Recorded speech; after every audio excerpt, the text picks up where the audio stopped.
Kana good morning. நான் உங்கள் maths teacher பேசுகிறேன். All of you welcome to our maths ma'am channel. கண்ணு நல்லா இருக்கீங்களா? நல்லா படிக்கிறீங்களா? Wish all the best. கண்ணு இன்றைக்கி நம்ம பார்க்க போகிறது 12th 6th chapter vector algebra. அதில் எக்ஸசைஸ் 6.4ல் 5th ஃபஸ்ட்டு சம் பார்க்க போகிறோம். Find acute angle.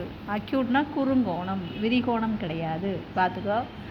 அப்போ இந்த ரெண்டு கோட்டுக்கும் இடைப்பட்ட பிட்வீன் த ஸ்ட்ரைட் லைன் இடைப்பட்ட அக்யூட் ஆங்கிளை கண்டுபிடிக்கணும். கண்ணு மொதல் கோடு, இது ரெண்டாவது கோடு. இதில் ஃபஸ்ட்டு இருக்கிறது பாயிண்ட், இதை நம்ம எடுத்துக்க வேண்டாம். கண்ணு ஆங்கிள் அப்படிங்கும்போது நம்ம பேரலல் வெக்டருக்கு இடைப்பட்ட ஆங்கிள் தான் நம்ம ஸ்ட்ரைட் லைனுக்கு இடைப்பட்ட ஆங்கிள். அப்போ நமக்கு தேவை பேரலல் வெக்டர் தான் வேணும். மொதல் கோட்டில் இருக்கிற வெக்டருக்கு யூ வெக்டர்னு பேர் கொடுத்துக்கலாம். ரெண்டாவது கோட்டில் இருக்கிற பேரலல் வெக்டருக்கு வி வெக்டர். பேரலல் வெக்டர் பாருங்கள், ஸ்கேலர் டீக்கு பக்கத்தில் இருக்கிறது தான் யூ வெக்டர், எஸ்ஸுக்கு பக்கத்தில் இருக்கிறது தான் வி வெக்டர். அப்போ U vector equal to I cap plus 2j cap minus 2k cap, V vector equal to minus I cap minus 2j cap plus 2k cap. அப்போ காஸ் தீட்டா ஈக்குவல் டு நமக்கு U vector dot V vector divided by modulus of U vector modulus of V vector. இதுதான் ஆங்கிளுடைய formula. கண்ணு since acute angle அப்படிங்கிறதுனால நாம் என்ன போட்டுக்கலாம், மால்லஸ் போட்டுக்கலாம். கண்ணு ஏன் அப்படின்னா, சப்போஸ் நமக்கு ஆன்சர் மைனஸில் வந்தது அப்படின்னா நம்ம என்ன ஆகும், அப்டியூஸ் ஆங்கிளாக போயிடும், விரிகோணமாக போயிடும். நமக்கு அக்யூட் தான் வேணும். அப்போ இப்போ பாருங்கள், காஸ் தீட்டா ஈக்குவல் டு மால்லஸ்குள்ளே யூ வெக்டர் பார்த்து எழுதுகிறோம். I cap plus 2j cap minus 2k cap dot V vector பாருங்கள், minus I cap minus 2j cap plus 2k cap divided by மால்லஸ்குள்ளே யூ வெக்டரை பார்த்து எழுதிக்கிட்டோம், மால்லஸ்குள்ளே வி வெக்டரை பார்த்து எழுதிக்கிட்டோம்.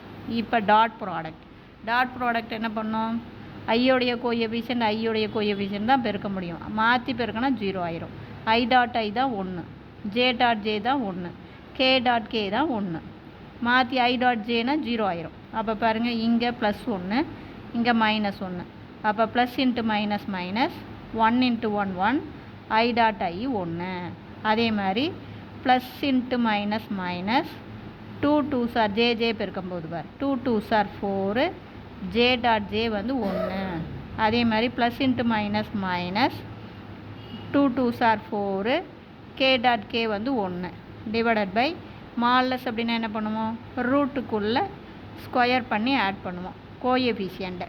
இங்கே கோஎஃபிஷியன்ட் 1 ஸ்கொயர் பண்ணும்போது 1, இங்கே 2 ஸ்கொயர் பண்ணும்போது 4, இங்கே மைனஸ் 2 ஸ்கொயர் பண்ணும்போது ப்ளஸ்ஸு 2 2 சார் 4. அதே மாதிரி தான் இங்கே மைனஸ் 1 ஸ்கொயர் பண்ணால் ப்ளஸ் 1, மைனஸ் 2 ஸ்கொயர் பண்ணால் 4, 2 ஸ்கொயர் பண்ணால் 4. அப்போ இதை இப்போ பார்த்துக்குங்க, இது வந்து -1 -4 -9 எல்லாமே அப்போ -9 ஆயிரும். இப்போ பாரு, -1 -4 -4 எல்லாம் கூட்டினீங்கன்னா -9. இது ரூட்டுக்குள்ளே 9 ரூட்டுக்குள்ளே 9. அப்போ என்ன வரும் நமக்கு, √9 வந்து 9 வந்துடுமா. மால்லஸ் எடுக்கும்போது +1. இப்போ சப்போஸ் நான் மால்லஸ் போடலின்னா எனக்கு -9/9 வரும், அடித்து போட்டால் -1ன்னு வரும். அப்போ -1 அப்படிங்கும்போது எனக்கு அப்டியூஸ் ஆங்கிள் பைன்னு வந்துடும், தீட்டா வந்து 180 டிகிரி வரும். அதுக்காக தான் நான் மால்லஸ் போட்டுக்கிட்டேன். இப்போ புரிஞ்சுது. அக்யூட் ஆங்கிள்னு கேட்டதுனால மைனஸ் வந்தால் ப்ளஸ் ஆக்கிறதுக்காக நான் மால்லஸ் எடுத்துக்கிட்டேன். அப்போ காஸ் தீட்டா ஈக்குவல் டு அடித்து போட்டால் 1, நமக்கு தெரியும் காஸ் 0 தான் 1, hence theta equal to 0 degree. புரிஞ்சுதா கண்ணு? அதே உனக்கு அப்டியூஸ் ஆங்கிள்னு கேட்டால் நீ என்ன போடக்கூடாது, மால்லஸ் போடக்கூடாது. அப்போ நமக்கு -9 டிவைடட் பை 9 வரும், அடித்து போட்டால் -1ன்னு வரும். அப்போ தீட்டா வந்து உனக்கு பைன்னு வந்துடும், 180 டிகிரி வந்துடும். அப்போ நான் சொல்கிறது புரிஞ்சுதா? இதில் வந்து கவனமாக பார்த்துக்கணும், மனப்பாடம் பண்ணக்கூடாது. அக்யூட் ஆங்கிள் அப்படின்னு கேட்டால் குறுங்கோணம். அப்போ வந்து மைனஸ் வரக்கூடாது, மைனஸை ப்ளஸ் ஆக்கிறதுக்காக மாடுலஸ் போட்டு நமக்கு ஆங்கிள் கண்டுபிடிக்கணும். அப்டியூஸ் ஆங்கிள்னால் மால்லஸ் போடக்கூடாது, -1ன்னு வரும். அப்போ புரியுதா, தீட்டா ஈக்குவல் டு பைன்னு வந்துடும். அக்யூட் ஆங்கிள் 0, அதே அப்டியூஸ் ஆங்கிள்னால் தீட்டா வந்து 180 டிகிரி. இப்போ புரிஞ்சுதா? அதை கவனமாக பார்த்துக்குங்க. Wish you all the best. Thank you.